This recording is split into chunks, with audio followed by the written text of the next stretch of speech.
அடுத்து stanza. Stanza அப்படிங்கிறது ஒரு குரூப் ஆஃப் லைன் இல்லையா, குரூப் ஆஃப் வேர்ட்ஸ் லைன். ஒரு போயமில் ஒரு குரூப் ஆஃப் லைன்ஸு கொண்டது தான் ஸ்டான்ஸா. அதுக்கு நடுவில் ஸ்பேஸ் இருக்கும். அந்த பிரிண்டிங் டெக்ஸ்ட்டுக்கு நடுவில் ஸ்பேஸ் வச்சு நாம இது ஒரு ஸ்டான்ஸா இது ஒரு ஸ்டான்ஸா, நான் அதை ஸ்பேஸ் இருக்குன்னா ஸ்பேஸுக்கு முன்னாடி இருக்கிற தனியாக ஒரு ஸ்டான்ஸா, ஸ்பேஸுக்கு அப்புறம் இருக்கிற தனியாக ஒரு ஸ்டான்ஸான்னு பிரிப்போம். அதுதான் ஸ்டான்ஸா அப்படிங்கிறாங்க. Usually the stanzas of a given poem are சில யூஸ்வலாக எல்லா ஸ்டான்ஸாஸ்லேயும் எப்படி இருக்குன்னா ரைமிங் வந்து ரைம் கண்டிப்பாக இருக்கும். அண்ட் ஆல்சோ யூனிஃபார்மாக வேறு என்ன இருக்குன்னா numbers and length of the component லைனில் நம்பர்ஸ் அண்ட் லென்த் வந்து இருக்கும் அப்படிங்கிறாங்க. சம் அன்ரைம்டு போயம்ஸ், ரைம் இல்லாத போயம்ஸ் எல்லாம் இருக்கு இல்லையா, அப்படி ரைம் இல்லாத போயம்ஸ் எல்லாம் வந்து ஸ்டான்சிக் யூனிட் அப்படின்னு டிவைட் பண்ணுறாங்க. ஃபார் எக்ஸாம்பிள் வில்லியம் காலின்ஸோடைய ஓட் டு ஈவினிங், இதில் எப்படி இருக்குமா, ரைமே இருக்காதான், அந்த போயமில் ரைமே இருக்காது அப்படிங்கிறாங்க. இதையே ஸ்டான்சிக் யூனிட் அப்படின்னு பிரிக்கிறாங்க. இன்னொன்று வந்து rhymed poem and some rhymed poems are composed of stanza that vary in. சில ரைம்டு போயம் எல்லாம் வந்து அதோடைய ஸ்டான்ஸை எப்படி கம்போஸ் பண்ணியிருக்குமா, காம்போனண்ட் எலமெண்ட்ஸ், அது ஒரு வெரைட்டி ஆஃப் காம்போனண்ட் எலமெண்ட்ஸ் வந்து இருக்கும். அதுக்கு ஃபார் எக்ஸாம்பிள் இர்ரெகுலர் வேர்ட் அப்படிங்கிறாங்க. அதில் வந்து அன்ரைம்டு போயமில் ஸ்டான்ஸைக் யூனிட்டாக டிவைட் பண்ணுறாங்க. ஃபார் எக்ஸாம்பிள் வில்லியம் காலின்ஸோடைய ஓட் டு ஈவினிங். அதில் இந்த ரைம்டு போயம்ஸ் எல்லாம் எப்படி அதுக்கு எக்ஸாம்பிள் என்ன சொல்கிறாங்கன்னா இர்ரெகுலர் ஓட் அப்படின்னு எக்ஸாம்பிள் சொல்கிறாங்க.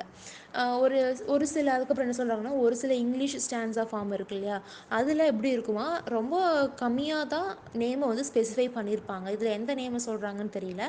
ஸ்டான்ஸா ஃபார்ம்ஸ் ரொம்ப நேம்ஸ் வந்து ரொம்பவே கம்மியாக தான் ஸ்பெசிஃபை பண்ணியிருப்பாங்க.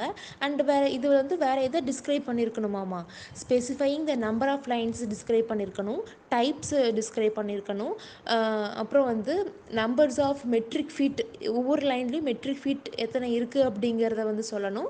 அப்புறம் ரைமோடைய பேட்டர்னை சொல்லியிருக்கணும் அப்படிங்கிறாங்க. Certain stanza however are used so often that they have been given the convenience of a name. சில டைமில் வந்து அந்த அந்த நேமுக்கு ஏற்ற மாதிரி வந்து கிவன் த கன்வீனியன்ஸ், நேமுக்கு ஏற்ற மாதிரி வந்து கன்வீனியண்ட்டாக அவங்க பண்ணிக்குவாங்க ஸ்டான்ஸால அப்படிங்கிறாங்க. அ கப்லெட். கப்லெட் அப்படிங்கிறது அ பேர் ஆஃப் ரைம்டு லைன்ஸ். அது எப்படி இருக்கும், லென்த்தில் ஈக்குவலாக இருக்கும். கப்லெட்னால் நமக்கு தெரியும் லாஸ்ட்டில் 2 லைன் இருக்கும். அப்படி இல்லைனா ஒவ்வொரு ஸ்டான்ஸாவுமே வந்து 2 லைனை கொண்ட ஒரு ஸ்டான்ஸாவாக தான் இருக்கும்.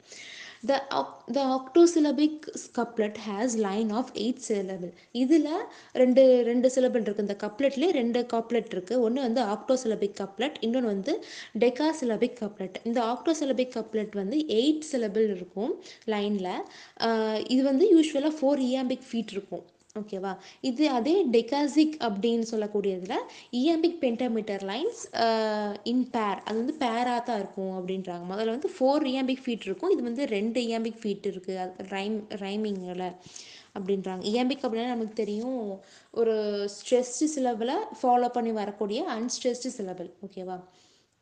ஃபஸ்ட்டு ஸ்ட்ரெஸ் ஒரு வேர்டில் எடுத்துகிட்டேன்னா அதில் ஃபஸ்ட்டு ஸ்ட்ரெஸ்ஸாக இருக்கும், அடுத்து வந்து ஸ்ட்ரெஸ்ஸே இல்லாத மாதிரி உச்சரிக்கிற மாதிரி இருக்கும் இல்லையா.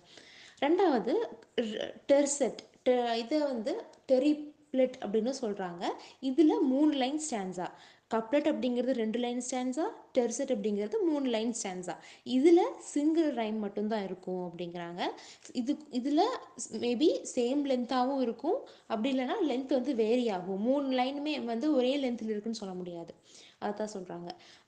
இது வந்து வேரி ஆகும். இது ரிச்சர்ட் கிராவ்ஸ்வா அப்படின்றவர் wishes to his supposed mistress அப்படின்ற ஒரு போயமில் ரைட் பண்ணியிருக்காரு. இந்த அதுக்கு இதுலேயே என்ன சொல்கிறாங்கன்னா டெர்சா ரிமா அப்படிங்கிறது இதுவும் ஒரு டெர்செட் லிங்க் பண்ணி தான் இருக்குது.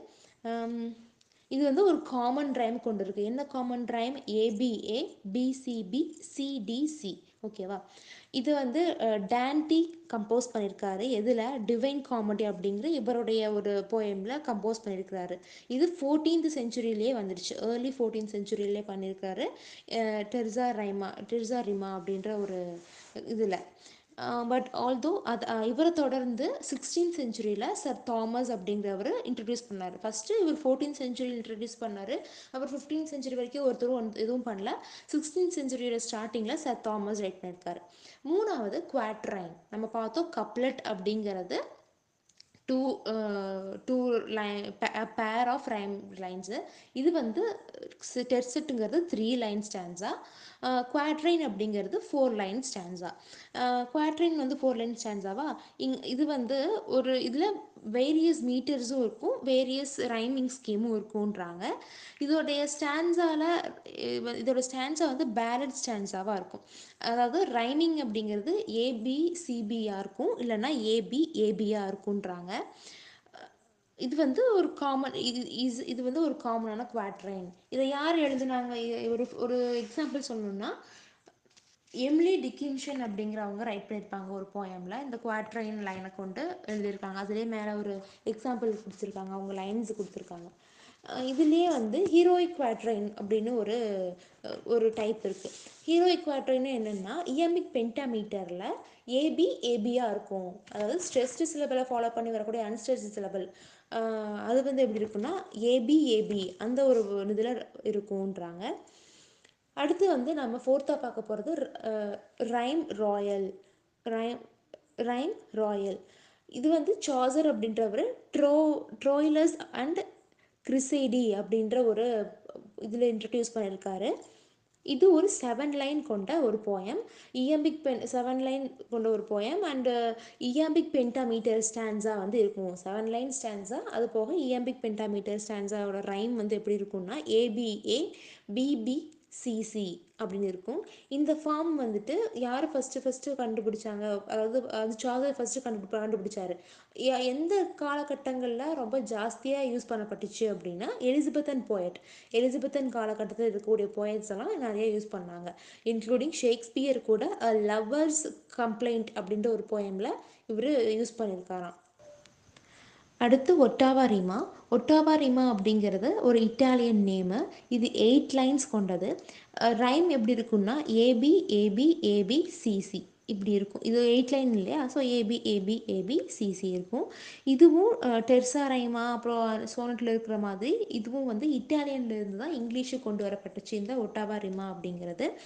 யார் கொண்டு வந்தாங்கன்னா சர் தாமஸ் வயட் அப்படிங்கிறவர் 16th செஞ்சுரியில் கொண்டு வந்தார். இவரை தொடர்ந்து வேறு யார் கொண்டு வந்தாங்க அப்படின்னா பைரான் அப்படிங்கிறவர் கொண்டு வந்தார் அப்படிங்கிறாங்க. அடுத்து ஸ்பென்சாரியன் ஸ்டான்ஸா அப்படிங்கிறது இது ஒரு லாங்கர் ஃபார்மு. யார் கொண்டு வந்தாங்கன்னா எட்வர்ட் ஸ்பென்சர் அப்படிங்கிறவர் த ஃபேரி குவினி அந்த ஒரு போயமில் தான் இவர் வந்து 9 போயம்ஸ் கொண்டு வந்தார். இன் விச் த அதில் ஃபஸ்ட் 8 லைன் வந்து இயாம்பிக் பென்டாமீட்டர்லேயும் லாஸ்ட்டில் இருக்கிற அந்த ஒரு லைன் வந்து இயாம்பிக் ஹெக்ஸாமீட்டர்லேயும் இருக்கும். ஃபர்ஸ்ட் ஆஃப் ஆல் பென்டாமீட்டர்னால் என்ன? 5 ஃபீட் கொண்டது. ஹெக்ஸாமீட்டர் அப்படின்னா 6 ஃபீட் கொண்டது இல்லையா. ஃபீட்னா என்ன? ஒரே லைனில் 5 சிலபல் இருக்கும். அந்த 5 சிலபலுமே வந்து ஃபஸ்ட்டு ஸ்ட்ரெஸ்டு சிலபல் இருக்கும், அதை ஃபாலோ பண்ணி அன்ஸ்ட்ரெஸ்டு சிலபல் இருக்கும். அதுதான் இயம்பிக் மீட்டர் அப்படிங்கிறது. ஓகேவா. அடுத்து வந்து இதோடைய ரைமிங் எப்படி இருக்குன்னா ஏபி பிசி. நெக்ஸ்ட் என்ன சொல்கிறாங்க அப்படின்னா விலான்லி. இதுலேயே வந்து விலான்லி அப்படின்னா என்ன அப்படிங்கிறத சொல்கிறாங்க. இது வந்து டைலன் தாமஸ் இது வந்து ஃபஸ்ட்டு மிட் 20th செஞ்சுரியில் கொண்டு வரப்பட்டது. யாருன்னா டைலன் தாமஸ் அப்படின்றவர் கூட ஒரு போயிட் ரைட் பண்ணியிருக்காரு. Do not go gentle into that good night அப்படின்ற போயம் வந்து எப்போவோ ரைட் பண்ணியிருக்காரு. ஆனால் ஃபஸ்ட்டு வந்து வேறு யாரோ கண்டுபிடிச்சது எப்போன்னா மிட் 20th செஞ்சுரியில். இந்த வில்லனி அப்படிங்கிறது 5 டெர்செட்ஸு அண்ட் குவாட்ரைன், அதாவது மொத்தமாக 6 ஸ்டான்ஸா கொண்டது அப்படிங்கிறாங்க. 5 ஒரு 3 லைன் கொண்ட 3 லைன் கொண்ட ஒரு ஸ்டான்ஸா வந்து 5 இருக்கும். அடுத்து குவாட்ரைன் 4 லைன் கொண்ட ஒரு ஸ்டான்ஸா இருக்கும். இதில் ஆல் 2 ரைம்ஸ் அண்ட் வித் செமஸ்டிக் அந்த வில்லினல் அப்படிங்கிறது 5 டெர்செட்ஸ் அண்ட் ஒரு குவாட்ரைன் பார்த்தோம் இல்லையா. இது வந்து இது ஒரு 2 ரைம் இருக்கும். என்ன அப்படின்னா இந்த ஒரு இதில் ஃபஸ்ட்டு ஸ்டான்ஸால் ஃபஸ்ட்டு லைனும் 3rd லைன்லேயும் அந்த லாஸ்ட்டாக ஒரு இது முடிஞ்சிருக்கும்ல, அது கீழே வரக்கூடிய எல்லா ஸ்டான்ஸாலையும் அந்த 2 வேர்டுமே கீழே எல்லா ஸ்டான்ஸாலையுமே இருக்கும். இப்போ ஃபஸ்ட்டு ஸ்டான்ஸால் ஃபஸ்ட்டு லைனில் நைட்டுன்னு இருக்குன்னா 3rd லைனில் ஃபைட்டுன்னு இருக்குன்னு வச்சுக்கோங்களேன். அந்த நைட் ஃபைட் அப்படிங்கிறது கீழே வரக்கூடிய எல்லா ஸ்டான்ஸாலும் இந்த ரெண்டுமே இருக்கும். ஓகேவா. அதுதான் நெக்ஸ்ட் வந்து செஸ்டினா. செஸ்டினா அப்படிங்கிறது ஒரு முக்கியமான பொய்டிக் ஃபார்மு. இது வந்து 6 லைன் ஸ்டான்ஸாக கொண்டிருக்கும். இதில் இருக்கக்கூடிய எண்டிங் வேர்ட், அதாவது ஃபஸ்ட்டு ஸ்டான்ஸால் எண்டிங் வேர்ட்ஸ் இருக்கு இல்லையா, 5 எண்டிங் வேர்ட் இருந்ததுன்னா அந்த அந்த 5 எண்டிங் வேர்ட்ஸுமே ஆறு ஆறு ஸ்டான்ஸ் 6 லைன் ஸ்டான்ஸா. ஸோ அந்த 6 எண்டிங் வேர்டுமே கீழே வரக்கூடிய எல்லா ஸ்டான்ஸாலையுமே அந்த வேர்டு எல்லாமே எண்ட் ஆகும். அந்த ரைம் எல்லாமே அதே வேர்டு எண்ட் ஆகும். அதுதான் செஸ்டினா அப்படிங்கிறது. இன்செட் ஆர்டர் ஆஃப் வேரியேஷன், அதான் சொல்கிறாங்க. இது வந்து 12th செஞ்சுரியில் கொண்டு வரப்பட்டது. யாராலனா Italian, Spanish and French poets எல்லாம் இதை கல்டிவேட் பண்ணியிருக்காங்க, இன்ட்ரடியூஸ் பண்ணியிருக்காங்க. செஸ்டினா அப்படின்னு என்னென்னா, இப்போ ஃபஸ்ட்டு ஸ்டாண்ட்ஸால் 6 லைன் அது முடியுது இல்லையா, 6 வேர்டு முடியுது. அந்த 6 லைன்லேயும் 6 வேர்டு முடியுது. அந்த 6 வேர்டுமே கீழே வரக்கூடிய எல்லா ஸ்டாண்ட்ஸாலையுமே அந்த வேர்டு வந்து யூஸ் பண்ணப்பட்டிருக்கும், அதே லாஸ்ட் இதுலேயே யூஸ் பண்ணப்பட்டிருக்கும் அப்படிங்கிறாங்க. அவ்வளோதான்.